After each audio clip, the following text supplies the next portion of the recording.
Okay, let's go over reviewing radicals for our quiz. So remember that when you're adding or subtracting radicals, the radicand has to be the same. It's just kind of like adding fractions where your denominator has to be the same, and then you only add or subtract the numerators and bring over the denominator. So I like to equate it to that. So before we begin, we have to simplify these because we can see that the radicands are not the same here. So we're going to have 4 times 3 for 12. We're going to take the square root of 4, which is 2, and 2 times 5 is 10, radical 3. And then 48 can be broken down into 16 times 3, and the square root of 16 is 4, and 4 times 2 is 8, radical 3. And then 75, we're going to use 25 times 3, and the square root of 25 is 5, so we have minus 5, radical 3. So you can see we're going to get radical 3. Now let's find our coefficient. 10 plus 8 is 18, and 18 minus 5 is 13. 13 radical 3. Okay, let's simplify this one. And we have 4 times 3 is 12. The square root of 4 is 2. Bring that on the outside, and we're left with radical 3. We have 16 times 3 again. The square root of 16 is 4. 4 times the 2 that's already there is 8, radical 3. And then we have 4 times 5. So we take the square root of 4, which is 2, radical 5. So you can see that we're only going to be able to combine these two radicals. So we have 2 plus 8 is 10, radical 3 minus 2, radical 5, and you're done. Okay, if it can't combine, it can't combine. Don't try to force it. Okay, perimeter. We're going to add all 3 sides. So we have 108 m cubed plus another 108 m cubed plus the square root of, and I should have said the square root of those, 75 m cubed. So 108 can break down into, I think it's 36 times 3, and then m squared times m, and then we have that again. And then we have 25 times 3, m squared m. So we're going to have the square root of 36 is 6.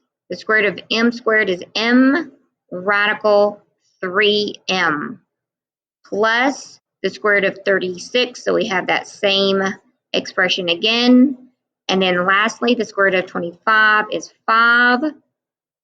The square root of m squared is m. And then we have 3m as our radicand. So we're only adding these. We have 6, and 6 is 12, and 12 plus 5 is 17m, radical 3m, and that is our perimeter.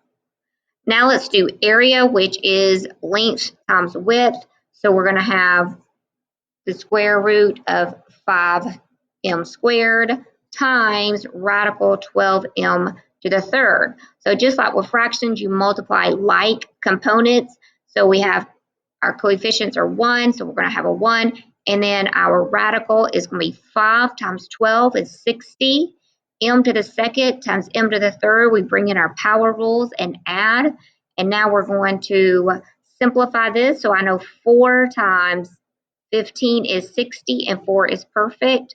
And then we have m squared times m squared times m.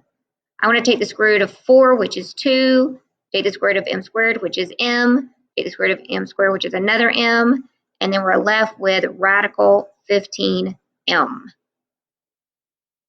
Okay, now let's divide. You always want to make sure and see if both of these are underneath a radical before you try to divide. We are dividing like components again. So 6 divided by 2, these are our coefficients. That gives me 3. My radical is going to be 8.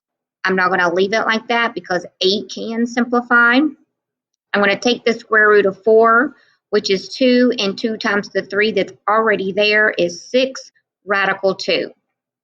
My next example, my coefficients can divide nicely. I get 3 My radicands can divide nicely. 24 divided by 6 is 4.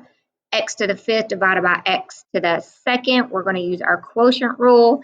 And now we are going to simplify, break down our variable into a perfect square. And now we take the square root of 4, which is 2. 2 times 3 is 6. The square root of x squared is x. And then we have radical x. Okay, what about whenever the radical denominator cannot divide into the numerator? And remember, you cannot leave a radical in the denominator. We call this rationalizing the denominator. And so I get radical 9 in the denominator, which was our goal, to make this a perfect square.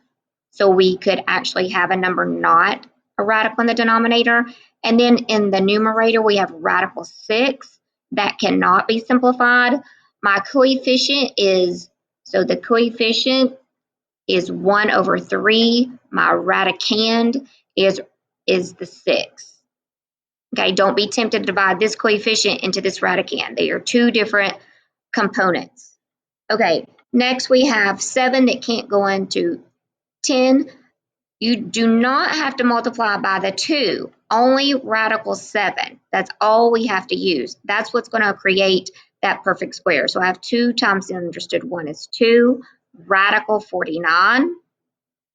And then my numerator, I have radical 70. The square root of 49 is 7 times this 2 is 14. And I don't believe that there's any perfect square that can go into 70. Again, don't be tempted to try to simplify this by a factor of 7 because this is a radicand and this is a coefficient. So my coefficient is 1 over 14 and my radicand is 70. And that's it, guys. Hope this helps.